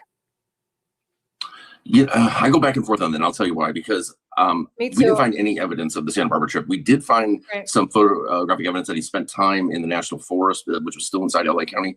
But, you know, the charging documents themselves, and I understand you can probably explain this better than anyone, might not have to be exact on this, but they say in the county of Los Angeles, she was dismembered. So I don't know. We didn't find anything about the Santa Barbara trip. So I just can't speak to that. Well, you're right. Yeah. There's a jurisdictional issue there. So let me refer you to his travelings within LA County. Would that include a forested area? It would, and I could see that happening out there because it's easier to not have that evidence. But I don't understand how she ended up where she ended up after being dismembered. Here's my question back to you, which I'm going to go to you on, Bethany, because go through all this, managed to elude justice for so many months, and he has a body in his trunk of his car, and they're moving it around the neighborhood, and they're caught on video on door cam doing it. But first, Joe Scott Morgan, at the location of her dismemberment, if it is in nature, is there a way, even now, that a cadaver dog could hit on it? Yeah, I think that it's going to be difficult because the remains obviously have been removed. However, if they can zero in on a particular area, and Nancy, just go with me here, hear what I'm saying. If that is the case, she would have already been in a rather advanced state of decomposition when she would have been removed, allegedly, to the Santa Barbara location. Okay. So any kind, I don't know how to put this delicately, but any kind of dismemberment that would have gone on out there would have left traces in a specific area. Okay. And I'm talking about bodily fluids. I'm talking about bone dust, all these sorts of things that we encounter along the way. Could there be a remnant out there? Potentially, but it is not going to be a strong hit, because I know where you're going with this. You're thinking, can we bring cadaver dogs out there? It's worth a shot to do it, but I think that there's going to be less of a chance of finding something out in that remote location. If they can specifically identify it, I think there'll be less of a chance as opposed back to the house. That's a good point. Why not? $1 million to fix in the digital evidence in court is the story of why she ended up in the frunk rather than buried somewhere, and where she was dismembered, and the mystery is going to be solved. But it's still a mystery now. And what I think happened is that there was probably a lot of infighting in that group, and that just a few of the many band of characters knew what was happening. So he alleged. Can I just say one thing? He's wearing contacts on his mugshot. He's wearing gray or green contacts. Wow. Like, oh my God. After everything, like you're still thinking about your appearance. Usually kills her, goes to his pop-up, leaves her in the frunk, and then there's a big argument about, well, where do we put her? Do we bury her? Do we leave her in the frunk? What do we do with her? And it's just like idiots, not being able to make up their minds, so they just move the car around incessantly. But do you know what I'm hearing as a possible defense strategy in court? And I'm not an attorney, I'm just a psychoanalyst. They're going to say, Burke is going to say, that's not a burn cage, that was a smoker. They were going to smoke salmon. They just ordered the wrong piece of equipment. But back to the timeline, Nancy, they didn't know what to do with the body. So they just made really idiotic 20-year-old decisions and then texted incessantly. So the mystery will be solved. 21 years old, Dr. Bethany, 21, old enough to vote, old enough to drink, old enough to buy cigarettes, old enough to know better, old enough to get the death penalty in California. To Dave Mack joining us, clarify, what is D4VD's net worth? And when we're talking about the date of death, if she's so decomposed and they can't get a date of death, you believe you know how they have pegged it on April 23? Well, Nancy, bottom line on his financials. Right now, David Anthony Burke has a net worth loosely between $2 and $3 million. Do remember, Nancy, that his money did not start with signing the record deal. He had built a social media following using TikTok and YouTube and things like that to develop his following and develop his money. And so he's been making money for some time, but 2 to 3 million is what he has right about now. As for the pinpointing, April 23rd as the time of death, and then the May 5th dismemberment. To get to those dates, Nancy, law enforcement has, we know that they had the incredible digital breakdown of the timeline. We didn't know what it led to. We just knew that that investigators said that D4VD made a late night trip to Santa Barbara County in the late spring of 2025. That's what they told everybody. So now they pinpointed that D4VD invited Celeste, lured her to his home April 23rd, and killed her. That's what law enforcement alleges. So they obviously have information, whether it be digital from cell phones. We've got cameras everywhere. But apparently, based on the wording, lured her to the home, Celeste was not living with D4VD at the time of her death. That means she was staying with somebody else because she's a child. She's only 14. You don't know that. She was certainly not at home. He could have lured her home from choir practice for all I know. That doesn't mean she was living elsewhere. Joe Scott Morgan, thoughts? Oh, listen, I think that they have specific information, and I concur. I think that somebody has rolled over on this. It's just, when you get these specific dates like this, and particularly when you're going to, Nancy, you're talking about a specific date for dismemberment. Nancy, in all of my years, I have never heard anything like this. And I cover on body bags. I cover a lot of dismemberments. Brother Dave and I do. And we've seen an uptick in these things, believe it or not. However, to that point, how in the world would you know that? Because that's not like you're necessarily tracking it with some kind of electronics or something like that. You're talking about an action that involves using tools to essentially rip apart a child's body. You know, how are you going to come into that information? I think that they have found a pressure point, and they are applying pressure to that point. I am just glued. I'm gonna hang on every word that you have to say over the next few days, because I think more is to come in this case. We're going to find out far more specifics than we have right now. In jurisdiction of California, you know, it's straight out of Aesop's fables. Be careful what you ask, my dear, for you will surely get it. They said, speed up, speed up. We want to prove our innocence. So now they're getting it. Preliminary hearing set for tomorrow morning. Why would they do that? Because he has a right to a speedy prelim at this point to happen within 10 days. He can also waive that, and it can happen within 60, and trial can happen within 60 days as well. So I think what they're doing is trying to get all of the Brady material that they can.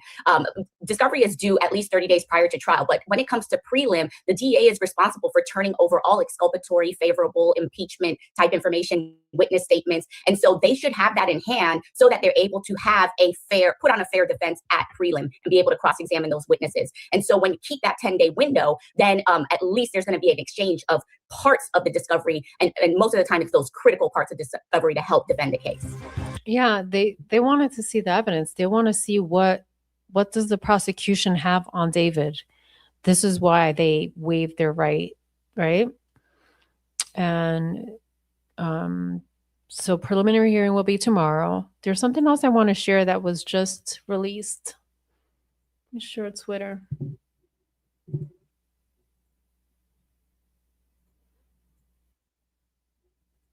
Okay, this was just released by Lauren Conlin on Twitter.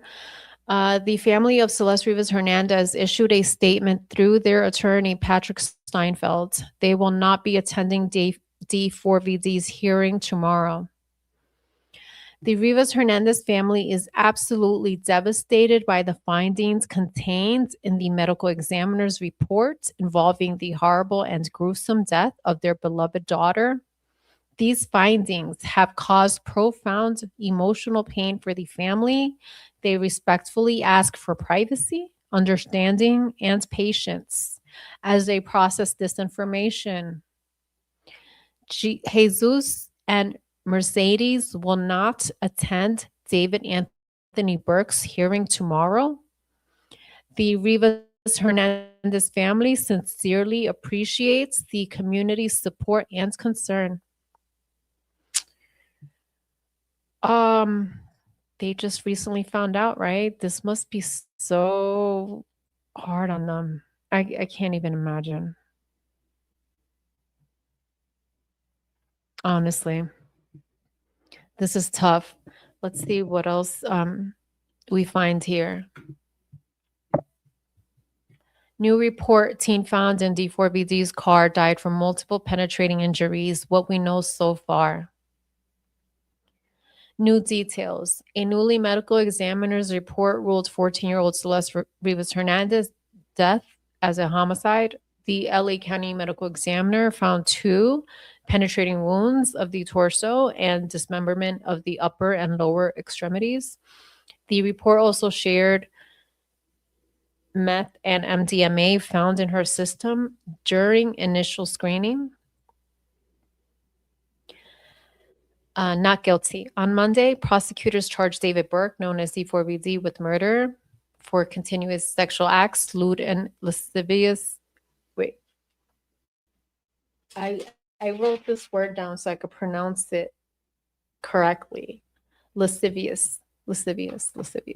Lewd and lascivious sexual acts with an individual under 14 years old, and mutilating the human remains of a body. Burke pled not guilty to the murder charge, but faces life in prison or a possible death penalty if convicted for the crime.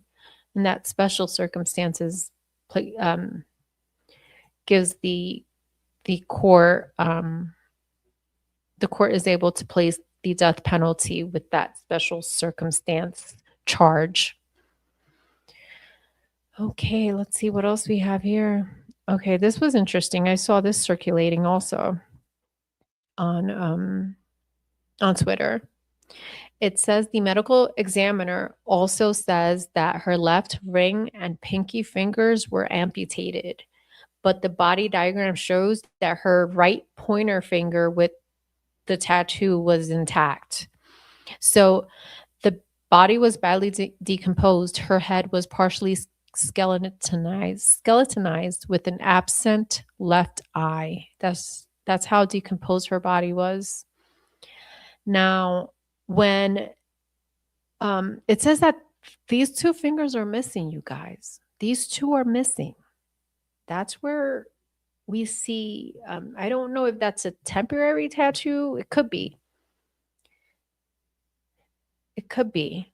So, she had his name tattooed there, you guys. Oh, this is so sad. I read the medical examiner report already.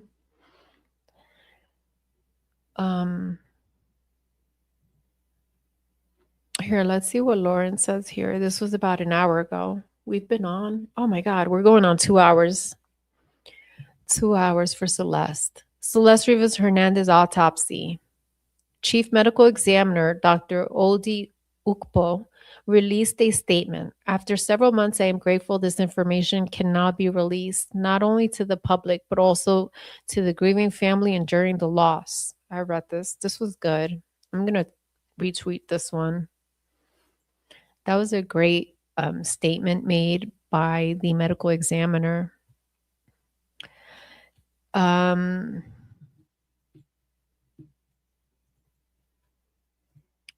Before I end this live, let me check up on Steve, make sure there's nothing else that has come out that I may have missed before I exit this live.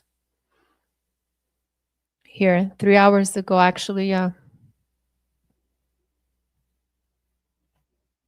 Okay, let's take a look at this, you guys. It says, on April 24th, 2025, just hours after prosecutors alleged that David Anthony Burke killed Celeste Rivas Hernandez, his management held a Withered album release party in LA that began at 8 p.m. David then likely took a red-eye flight to New York afterward. All of his managers were likely in Los Angeles for the party. The house that Celeste was lured to, according to prosecutors, was leased by his management company. So the question is, who knew what? And when did they know it? April 23rd and 24th were not quiet, uneventful days or nights. David had just performed at Coachella. His album was being released, and a party was being held in his honor. There were people around him, and he was the center of attention. It is difficult to believe he had much time completely alone. Who knew what and when? If you attended the party and this brings back any memory of David or others in his immediate circle acting unusually, if you were at the rental house, if you saw Celeste around April 23rd or 24th, please contact the LAPD Robbery Homicide Division. If you are willing to speak with me, I will keep your information confidential, except as required for law enforcement. This is about justice for a 14-year-old girl.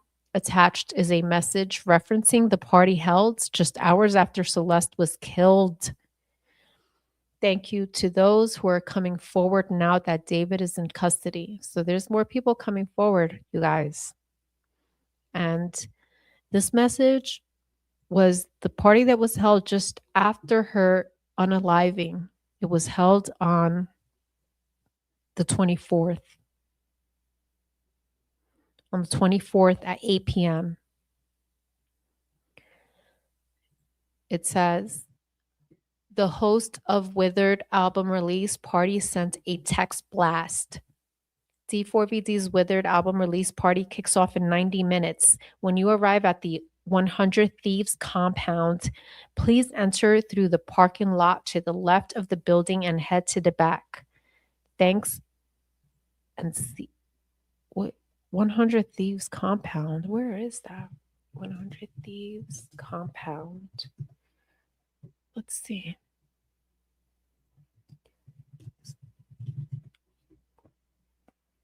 Let's look at this venue.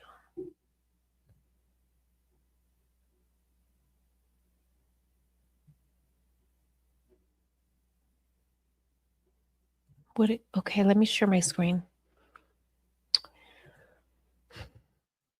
This is about to get weird. This is where the party was held? What? Right here.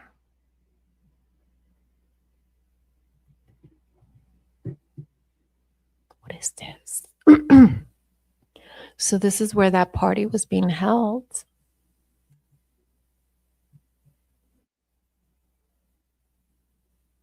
Has a stage, computers.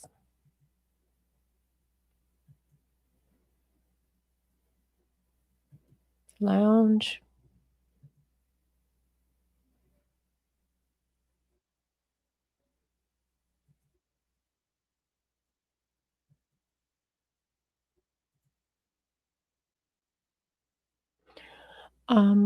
There's a video. YouTube. Let me go to YouTube because there's the video. I wonder if this is the video where he's seen in the music video, you see him with a luggage, carrying a luggage, walking past a building. I'm trying to think, could this be it? I believe the video is here with me. Hold on. So you see this? Okay, remember this picture. You see that? Windows are here to the right and to the top left. All right, now let's go to David's videos because I have a feeling that that building. So we go to his videos, right?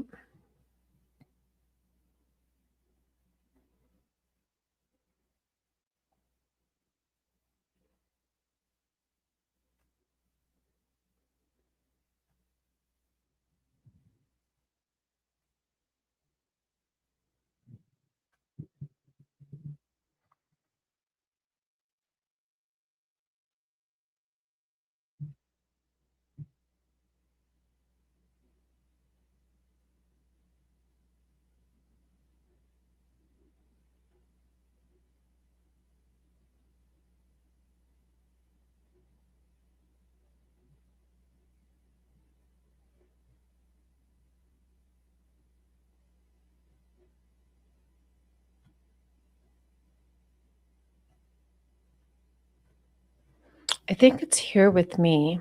Bear with me. I'm so sorry, but I'm trying to find this video because like he's walking out of a building.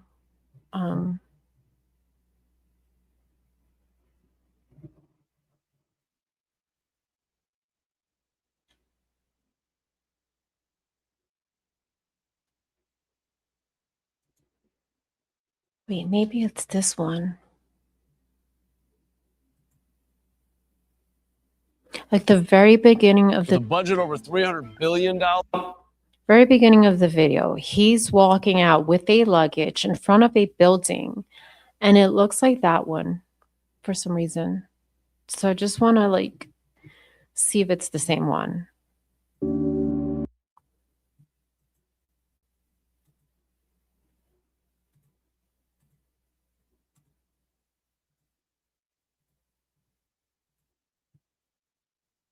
Man, I'm gonna have to do a lot of editing to this video. So it's not that one, but it's definitely one that I've watched. Fuck. Sleep Well, maybe? No.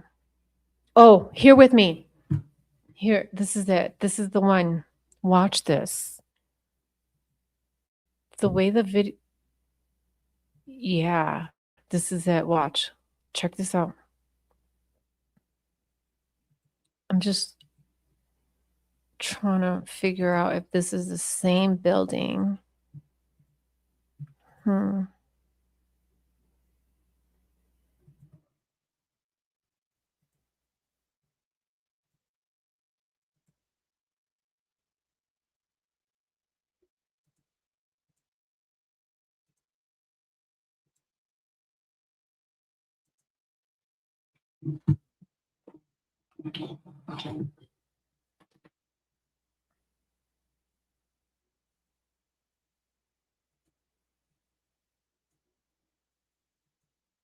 I was wrong.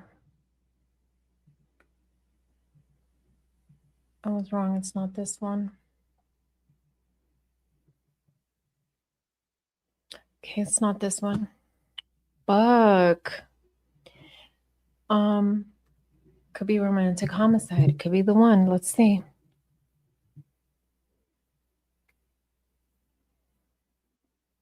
This is it. Oh no, it's a different building.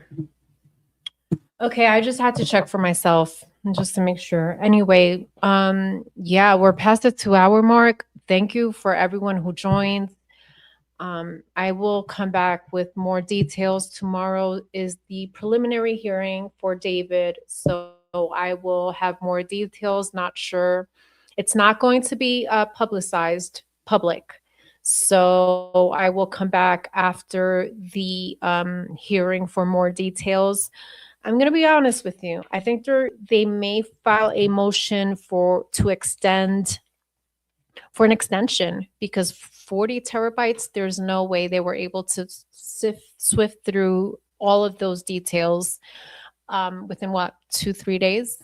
Yeah. So I think they're going to file a motion to extend to make for an extension, honestly. You guys, thank you. I appreciate everyone for joining. Have a lovely night. Thank you.